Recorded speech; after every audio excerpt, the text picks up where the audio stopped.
The story begins with a group of explorers who were in the middle of the South Atlantic Ocean. On that ship, there was a weather officer named David who used to give weather updates.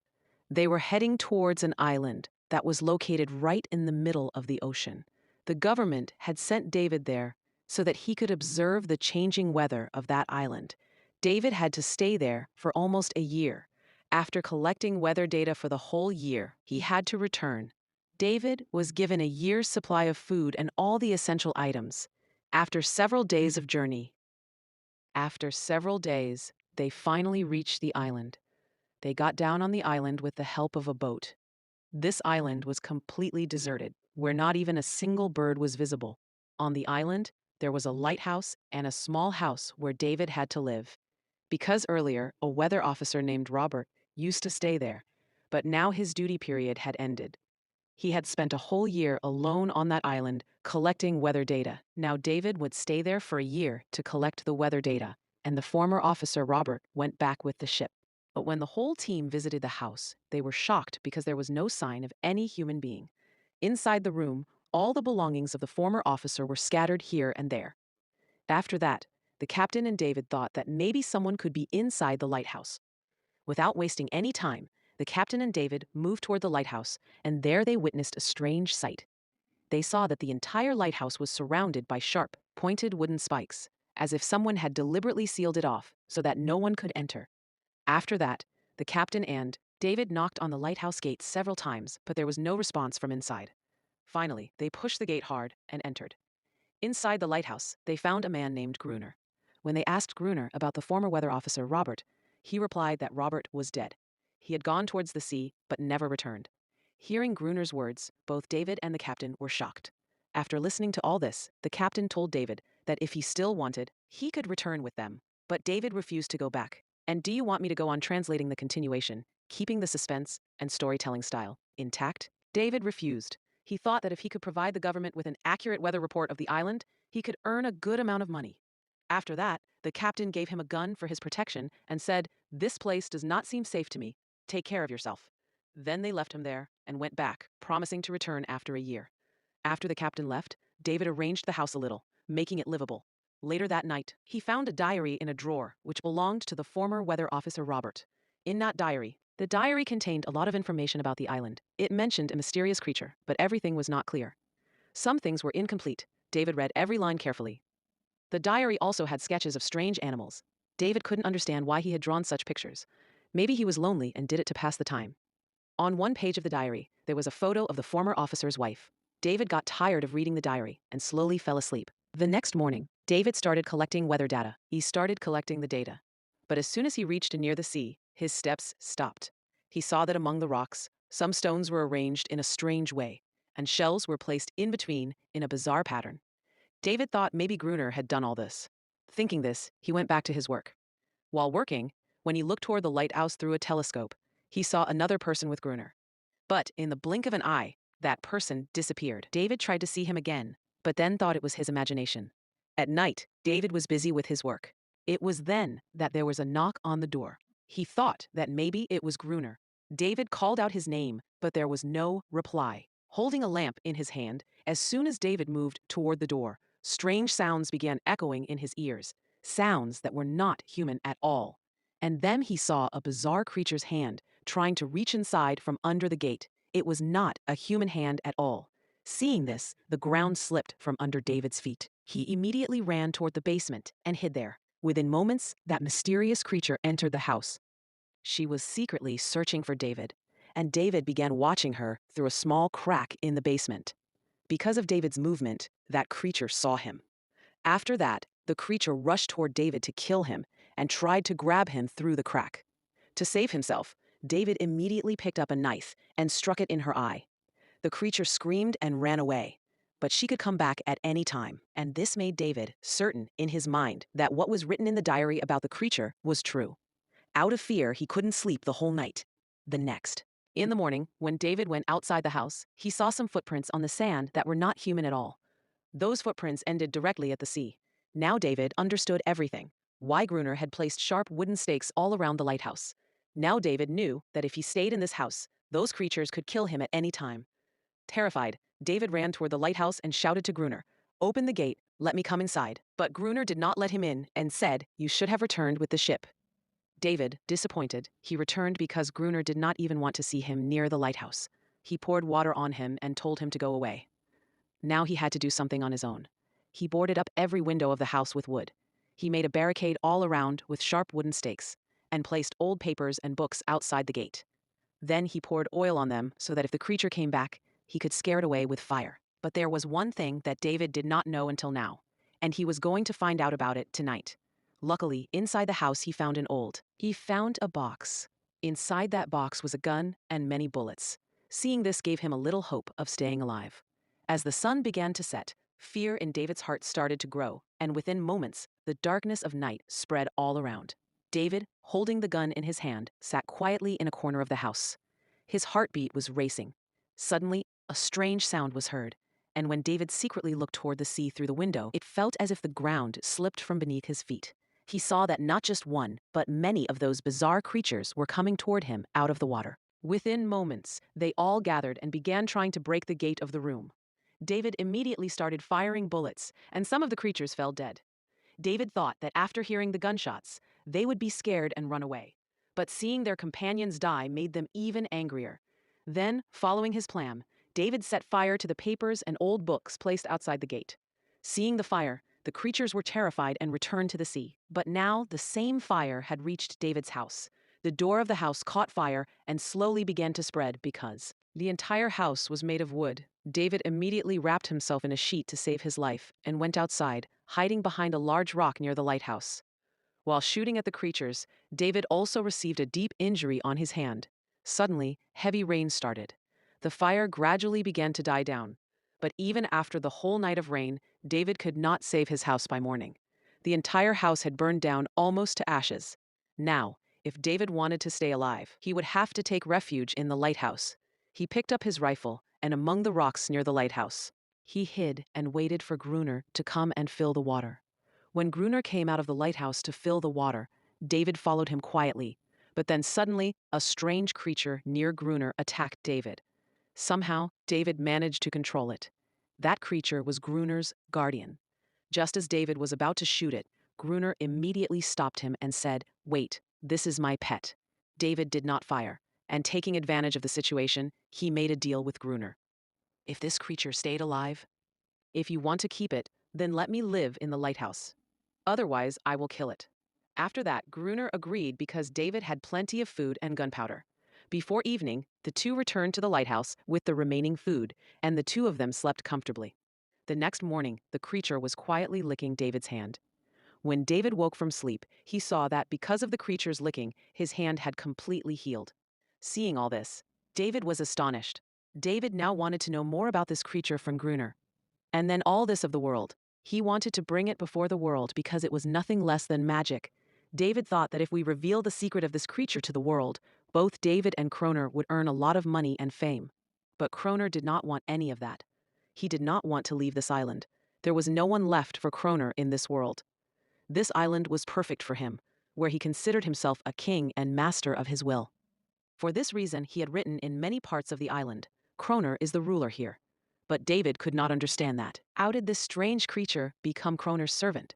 So Kroner explained that once he had saved its life, it had accidentally gotten caught in his fishing net. Back then, the creature was small, and from that day onward, it stayed with Kroner. It began to obey everything he said. But Kroner was a strict man. He treated this creature very badly. Kroner maintained a physical relationship with this creature every day. Kroner explained that once this creature had even attacked him, and in return, Kroner gave it such a punishment that after that punishment, the creature on its own, it began to consider Kroner its master, and you can all understand why the creatures come out of the sea every night. They all come to rescue their companion from Kroner and take it back. But Kroner does not allow this to happen. The creatures cannot attack in daylight because the sun's rays burn their skin. David no longer wanted to stay here. He wanted to somehow escape the island alive. Well, evening came, and Kroner told him to get ready with the gun because the creatures could attack at any time. They got ready to turn on the lighthouse light, and within moments a large number of creatures emerged from the sea. They were moving toward the lighthouse. Kroner kept firing at them continuously, but David was completely terrified. He started moving toward the inside of the lighthouse. Despite Kroner repeatedly telling him, he just sat quietly in a corner, and in a short while David fainted. Kroner fought these creatures alone the entire night. The next morning, Kroner angrily poured water on David's face to wake him and said, "If you want to stay alive, you must take their lives. Otherwise, you will be thrown out of the lighthouse, and you will have to obey my every command. Bring water every day. Do the small and large jobs of the lighthouse, and do guard duty with me at night." Now, David had no other option. For this reason, doing all this became his compulsion. David now began to obey Kroner's every order. But there was one thing he absolutely did not like, that every day they physically tortured that female creature in different ways. Night falls. Both again went out for guard duty. They got ready, and once again that creature came out of the sea. But today, David was not afraid. He started firing at the creatures. But today, Kroner did nothing. He closed the lighthouse gate, leaving David outside, and quietly sat inside so that David could learn by himself how to fight these creatures. In this way, David spent the night fighting, and morning came. In the morning, Kroner saw that David was sitting outside the lighthouse gate, covered in blood. Now he had learned how to fight. In this way, time passed, fighting these creatures at night and managing Kroner's lighthouse work during the day. The island now felt like a closed prison for him. He constantly thought about when he would leave this place and breathe the air of freedom. Over time, David developed a strange friendship with that female creature. David now felt bad for her. He realized how hard it is to be alone away from your own people. Perhaps the creature felt something similar. David even gave that creature a name, Anarius. Days passed in this way, and then one day they noticed that the attacks of these creatures were gradually decreasing. David thought maybe in winter they go somewhere else, or perhaps they realized that fighting these two would achieve nothing. But Kroner told him that this was absolutely not the case. They would attack again. Now they were increasing their numbers. A few more days passed like this. One night, after dinner, Kroner and David started playing chess to pass the time. But here, Kroner made a big mistake. They both became so engrossed in the game. They had become so engrossed that they forgot to turn on the lighthouse lights. Taking advantage of the darkness, the creatures attacked them. David saw that the number of creatures was so large that even two people together could not fight for long. And this time, they had no plan. The gun bullets were almost finished as well. Somehow, while barely surviving, they reached the top of the lighthouse. But in the meantime, Kroner got a deep injury in his leg. The creatures were too strong for them today. Both felt that their death was certain. But luckily, morning came, as soon as the sun. As it slowly rises, the creatures leave the lighthouse and return to the sea. After the blazing sun comes out, Anarius tries to heal Kroner's wounds. But by now, David had realized that they could not win this fight against these creatures. The bullets were also almost finished. They did not have enough food to last much longer. Luckily, the next day, when David was walking outside the lighthouse, he saw a ship in the sea. He quickly brought a flare gun from inside and went to signal the ship. But Kroner. He stopped him because he did not want David to leave from here. At the same time, Anarius attacked Kroner. She wanted to protect David from Kroner. Kroner did not want anyone to leave this island. This island was his own world, where he lived like a king. He did not want to let David go either. After being alone for so long, now he had someone to talk to. And if David went back on that ship, he would tell everyone about Anarius and them. That's why now David could not leave from here. Slowly, the ship disappeared into the sea right before David's eyes. Now he had nothing he could do. A few more days passed like this. Kroner was still treating both David and Anarius badly. But he especially beat Anarius, which David absolutely did not like. One day, David gave Anarius a small toy boat as a gift, which he had made from a fishbone. But when Anarius saw that boat, she took David to a corner of the island where a real boat was actually kept. When David asked Kroner about this boat, he said yes. He had known beforehand that a boat was in this part of the island. Kroner said that some people had come to this island by boat to save their lives. But before morning, not a single one of them survived. All of them were killed by these creatures. They were carrying ammunition on the ship, but due to a storm in the sea, their ship sank near this island. Upon hearing all this, an idea came to David's mind. They had something like a diving suit. David said that if one of us wears that suit and goes into that part of the sea, to go to the place where the ship had sunk, then maybe they could find some bullets or dynamite, which would make fighting these creatures easier. But Kroner refused to agree to this. Yet David was ready to risk his life to do it. A few more days passed like this. A deep connection developed between David and Anarius. David began to like her. Croner secretly watched all this while they were showing affection. He felt that Anarius would take her away from him. Therefore, David would have to be removed. The next day, Croner himself listened to David's words. He agrees to listen. He tells David, "Okay, you will wear the suit and go down into the water, and there you will collect a lot of RDX. Then I will pull you up to the surface with a boat." But Croner's real intention was something else. He wanted David, with his help, to bring the boxes of dynamite placed under the sea back to the surface, and then leave him alone in the sea so that the creatures would kill him. In this way, the dynamite would also come into his possession, and Anarius would once again become his servant. The two of them got into the boat and reached the place where the ship had sunk in the water. David put on the diving suit and went down into the sea. After going down, David saw that the ship was completely destroyed. But his luck was good, as he found some boxes of dynamite. Suddenly, some creatures appeared in front of him. Seeing the creatures, David panicked and fell down. The diving suit was so heavy that he could not even move, and David could not signal Croner above. Croner thought that perhaps the creatures had killed David, but in reality, they were just two small children. David somehow managed to leave his diving suit there and brought himself up to the surface. They found some old boxes there containing dynamite. After that, the two of them got to work. They laid out the dynamite in 2 layers around the lighthouse so that when the next attack happened, they could eliminate the monsters all at once. A few months passed and the snow season arrived. But once again, the creatures disappeared. Suddenly, the attacks had stopped. It was as if the creatures had gotten word that a trap had been set for them. That's why they were no longer attacking. Croner thought that perhaps Anarius had warned those creatures, which is why he began to mistreat her, but David stopped him. Finally, the two of them together made a new plan: to leave the main gate of the lighthouse open so that as soon as the creatures came close, they could blow them all up with dynamite. David cleverly instructed Anarius to scream from the top of the lighthouse. Hearing Anarius's voice, all the creatures became enraged. When the creatures saw that the main gate of the lighthouse was open, they thought that this, a perfect chance to rescue Anarius. But in reality, it was a trap for them. Within moments, the creatures began emerging from the sea. They moved straight toward the main gate and, as soon as they entered, attacked David. David also showed courage and managed to save himself from the creatures. As all the creatures reached near the lighthouse, Croner pressed the dynamite lever. But it did not explode. In fact, David had disconnected the connection, and Croner forgot to reconnect it. David immediately ran upstairs to reconnect the dynamite wire.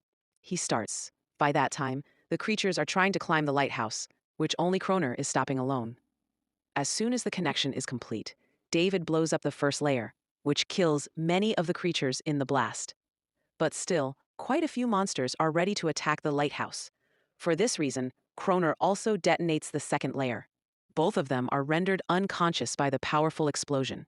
The next morning, when both regained consciousness, they saw that Anarius was not there. All around, dead creatures lay scattered from the blast. They were lying all around. Croner was killing all those who had survived in injured condition. Then David's eyes fell on a necklace hanging around the neck of one of them. Seeing that creature writhing in pain, David felt pity for it and realized his own mistake. The creatures he had considered so ferocious until now were also like humans. They just could not speak. But for Croner, all this was meaningless. After that day, the creatures never attacked again. But every day, the sound of crying could be heard from the edge of the sea. David still did not know how much damage they had caused. It was. How many families were broken? How many children lost their people? All because of a single misunderstanding. The next day, David saw some small children of those creatures in the sea. They were all the ones who had lost their families. David made a circular ring of stones and placed the small toy boat in the middle so that Anarius would see it and come back. David waited for many hours, but Anarius never returned. In the morning, after waking up from sleep, David saw that Croner was sleeping. Croner had some old belongings with him. Among them was an old photograph, and when David saw that photograph, he was astonished. The girl whose photo he had seen on the first day in the old Officer Robert's diary, she was none other than Croner's wife. And in the photo, Croner was standing with her. In fact, the weather officer Robert, who had arrived a year ago, had not died. He had changed his identity. That means Croner himself is Weather Officer Robert. He had just changed his name because he never wanted to leave this island again. Seeing all this, David also gave up hope that he would ever be able to leave this island. The next evening, when David was at the edge of the sea, when he went, he saw that the small boat placed in that circle was no longer there. But in the same place, he saw a small child of a creature holding that boat in its hands. David threw a burning piece of wood into the middle of that circle, in his hand to show that he had no intention of fighting. and to make sure no one felt threatened. He wanted to befriend them. After a short while, Anarias emerged from the waves, and behind her, the entire group of creatures also came out of the sea. But this time, none of them attacked David, because they too were now at peace. Their only intention was to find a safe place for their children. But then Kroner arrived there, holding a gun. Kroner thought that if there was peace, how would he feel like he was on top of everything? David tried to explain to him that these creatures do not want to fight, they want peace. But Kroner listens to no one. He shouted at Anarias, "Go inside." But this was the first time that Anarias did not obey him, because now she was no longer his servant. Seeing this, Kroner realized that now on this island, his reign was over. Kroner began to feel weak from within because now no one obeyed his orders. In anger, he stepped toward the lighthouse. David thought that perhaps Kroner would now understand that every living being desires freedom. No one wants to live as a servant. But the ghost of kingship was not going to leave Kroner's mind so easily. As soon as he reached the lighthouse, he fired a flare from the signal gun, which directly hit one of the creature's children. The child died instantly. All the creatures ran away in fear, and Anarias also completely lost her trust in David. Furious, David immediately ran toward the lighthouse to teach Kroner a lesson. David started fighting him. "Why did you do all this? These beings only wanted peace." But Kroner had become so violent that he decided to kill David. As he was about to strike David with an iron rod in his hand, David called him by his real name and said, "Stop, Robert, you are not a murderer." Hearing this, Kroner immediately stopped. In fact, Robert had never been that kind of person. After coming to this island and living alone, because of living alone, his mental health had deteriorated. Loneliness, the death of his wife, and deep depression had made him like this. He was not actually a killer. He was a good person. Kroner realized that these creatures never wanted to fight. They only wanted peace. Kroner had killed them only to appear powerful, and now he realized his mistake. That's why he surrendered himself in front of those creatures, and within moments, they killed him. David locked himself inside the lighthouse. Time passed in this way. Time continued to pass, and a year later, a government officer arrived on the island. Along with him was a new weather officer. The new government officer had to perform the weather monitoring duty on this island. When the captain asked David about the previous officer, David gave the same answer, that he had gone toward the water but never returned. The weather officer also assumed that David was Kroner. David did not correct their misunderstanding. He quietly went to the balcony and stood there without saying anything because now he too did not want to leave this island. He was exactly like Kroner. During this time, Anarias was also happy with her family. Now they had no fear of anyone like Kroner. They could now live freely both on the island and in the sea. With this, the story comes to an end. If you liked this video, be sure to subscribe to your channel.